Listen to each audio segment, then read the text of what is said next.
Bonjour mes amis et aimés de mon Père, que l'Esprit du Dieu très haut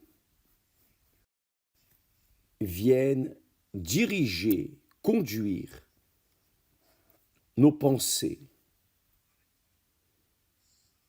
pour que nous puissions alors comprendre Dieu, entendre sa voix et avoir le courage d'y obéir. Étant ainsi, certainement que nous arriverons à notre terre promise. Dieu a fait une promesse à Abraham. Et cette promesse qu'il a faite à Abraham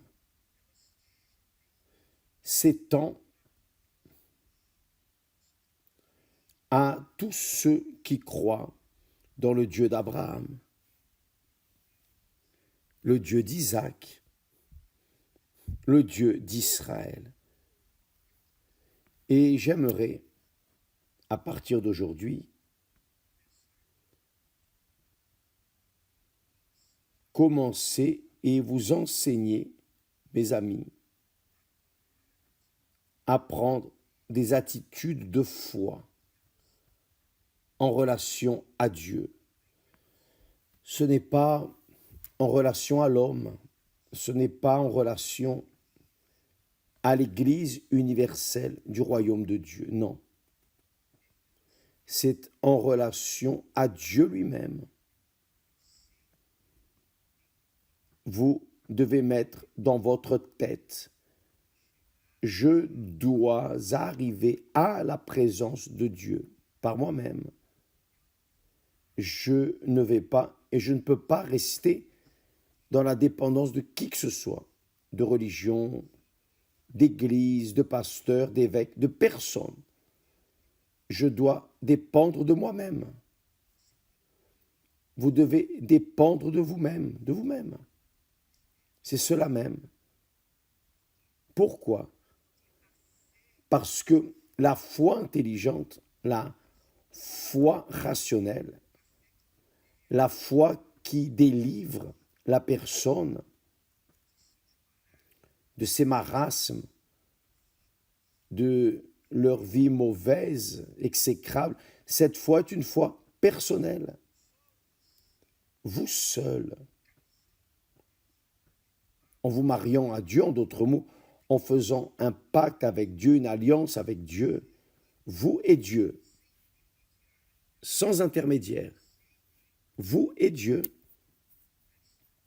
là oui, vous allez le connaître véritablement. Et là oui, il vous donnera son esprit et vous allez véritablement savoir qui est le Dieu d'Abraham, d'Isaac, d'Israël, le Dieu et Père de notre Seigneur et Sauveur Jésus-Christ. Et c'est le Saint-Esprit qui nous conduit, qui nous donne la direction, qui nous donne la lumière, l'idée de la manière que nous devons faire pour avoir sa présence personnellement en nous. Cette expérience, évidemment,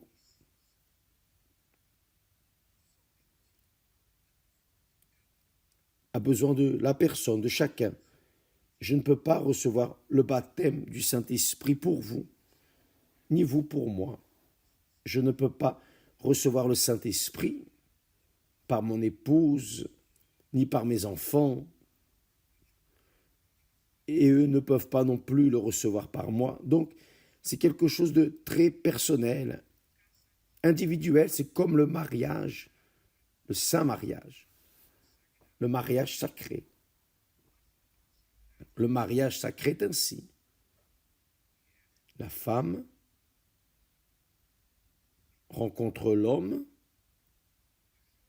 la jeune, le jeune la personne se rencontre avec l'autre personne. Et alors les deux s'aiment, s'apprécient, et ensuite, à cause de cet amour que l'un a envers l'autre, les deux montent sur l'autel et se marient. Et là, sur l'autel, les deux deviennent une seule chair. Une seule chair. Même ainsi, chacun a sa propre vie, son propre esprit. Donc, j'aimerais, mes amis, que vous appreniez à marcher avec vos propres jambes, à vivre par votre propre foi. Nous sommes là pour orienter les personnes, donner ce que nous avons reçu. Et ce que j'ai reçu du Seigneur, ce que j'ai reçu de Dieu, c'est ce que nous cherchons à vous donner, car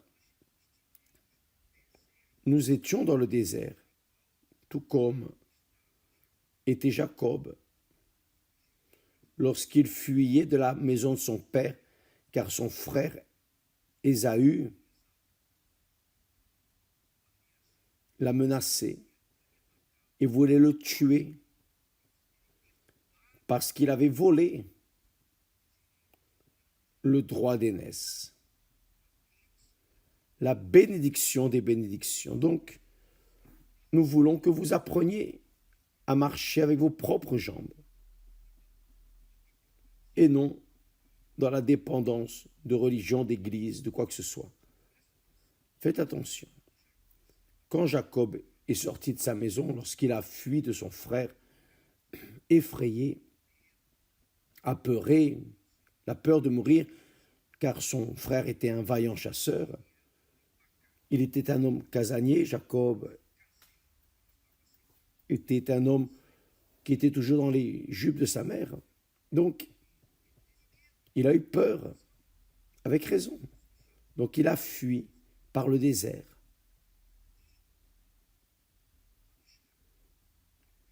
Et quand il est arrivé à un certain endroit, le texte sacré dit que lorsqu'il arriva dans un lieu où il passa la nuit, à Charan, c'était un désert, le soleil était couché. Je lis le texte de Genèse chapitre 28. Ça vaut la peine que vous lisiez doucement et méditiez davantage. Le texte dit alors que Jacob y prit une des pierres, n'importe quelle pierre de cet endroit, dont il fit son chevet, et il se coucha dans ce lieu-là. Mais quelle chose merveilleuse. Si vous lisez cette histoire, vous allez la trouver belle.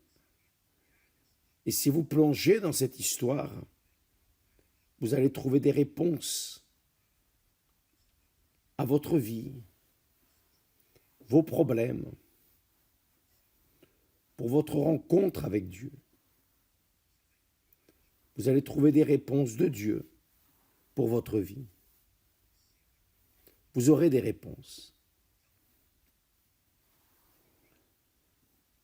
Quand il s'est couché à cet endroit, sur une pierre,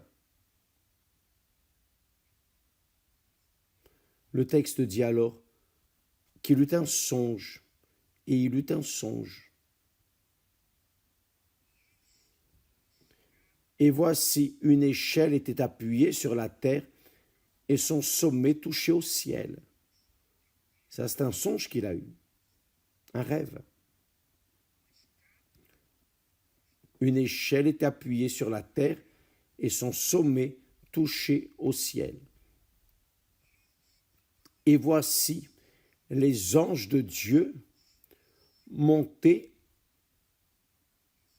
et descendaient par cette échelle. Très intéressant.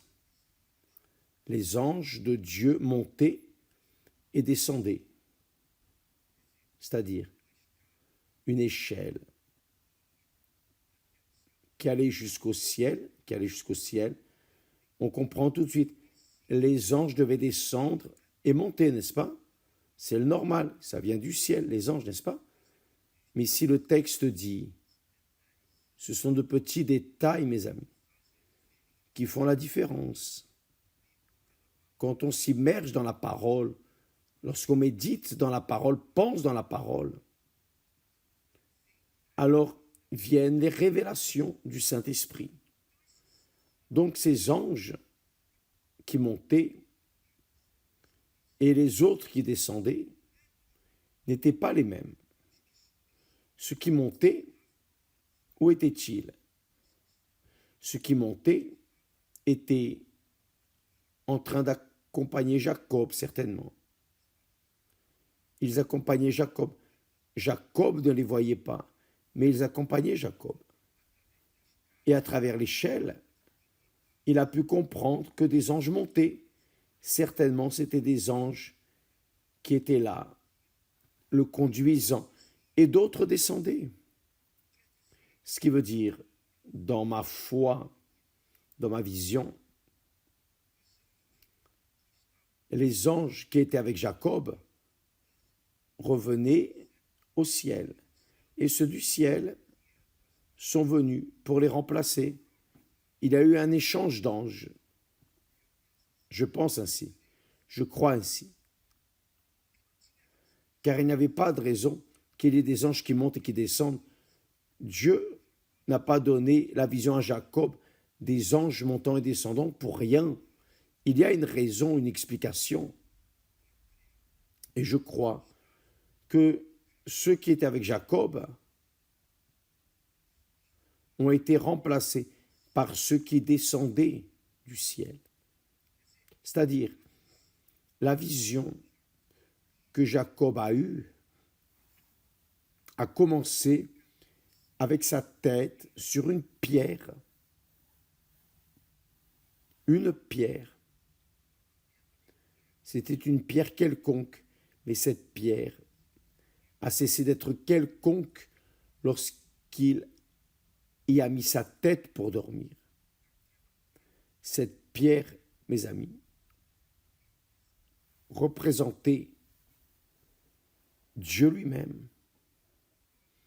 Dieu lui-même, le Seigneur Jésus, est appelé de pierre principale, la pierre angulaire,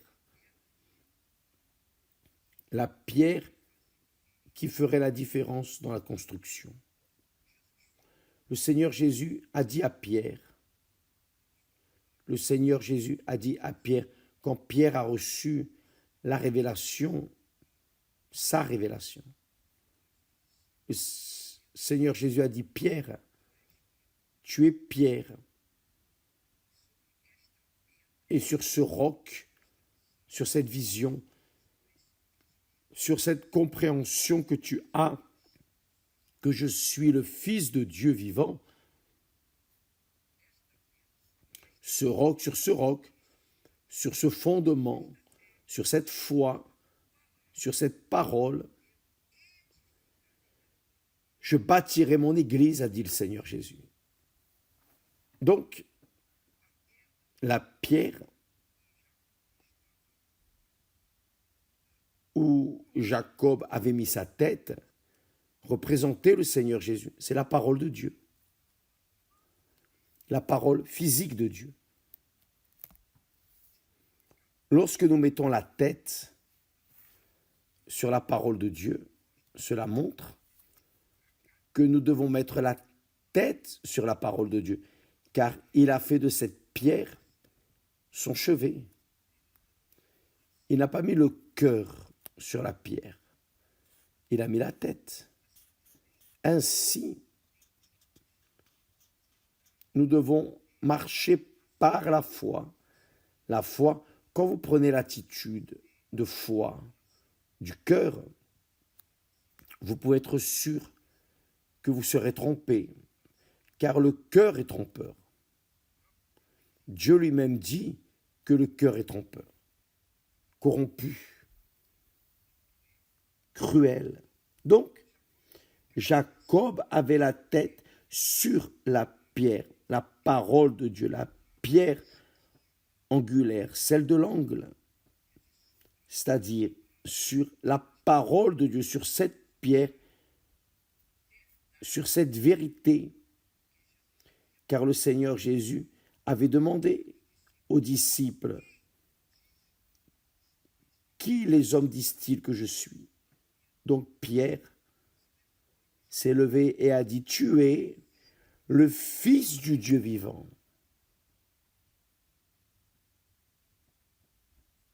Quand Pierre a parlé ainsi, le Seigneur Jésus a dit, tu es heureux Pierre, car sur ce roc, sur cette compréhension que je suis le Fils du Dieu vivant, je bâtirai, je construirai mon Église. Et Jacob a construit sa vie, tout le parcours de sa vie. Il l'a construit sur la parole de Dieu. Il a été conduit par la parole de Dieu. Il a été conduit par cette vision, cette compréhension, cette foi dans la parole de Dieu. Donc, mes amis, lorsque vous lisez la Bible, prêtez très attention car une parole, une virgule fait la différence. Car là, entre l'une et l'autre parole, il y a une révélation ou des révélations. Ici, des anges qui montaient, c'était les anges qui étaient avec Jacob. Il n'était pas seul quand il est sorti de la maison de son père. D'ailleurs, lorsqu'il a reçu la bénédiction de l'aînesse, que son père lui a donnée, il est devenu naturellement un leader. Il est devenu un sacrificateur, un représentant de Dieu ici sur la terre. Donc il ne savait pas que maintenant, il était entouré d'anges. Et les anges montaient et les autres descendaient pour lui rendre le travail, disant, demain, nous allons continuer avec cette vision, avec cette compréhension, cherchant des réponses pour nos nécessités, vos problèmes, votre situation, votre problème. Chaque jour, je vais parler un peu ici de ce sujet pour savoir comment vous devez agir par la foi et non par l'émotion. Jacob a mis la tête sur la pierre qui est la parole de Dieu. Il n'a pas mis le cœur. Et parce qu'il a mis la tête sur la pierre, il a eu un rêve que Dieu lui a donné. Et vous aurez le rêve que Dieu, vous allez réaliser le rêve que Dieu vous donnera de révéler quand vous mettrez la tête sur la parole de Dieu. D'accord? Et nous parlerons de ce qui est arrivé. Vous pouvez lire chapitre 28 de Genèse. Lisez, mais ne lisez pas pour lire, non. Méditez chaque parole. Évaluez chaque virgule. Car entre une parole et l'autre, il y a des révélations que seuls ceux qui sont véritablement intéressés d'avoir une alliance avec Dieu vont recevoir. Demain, nous serons de retour ici. Que Dieu vous bénisse au nom du Seigneur Jésus. Amen.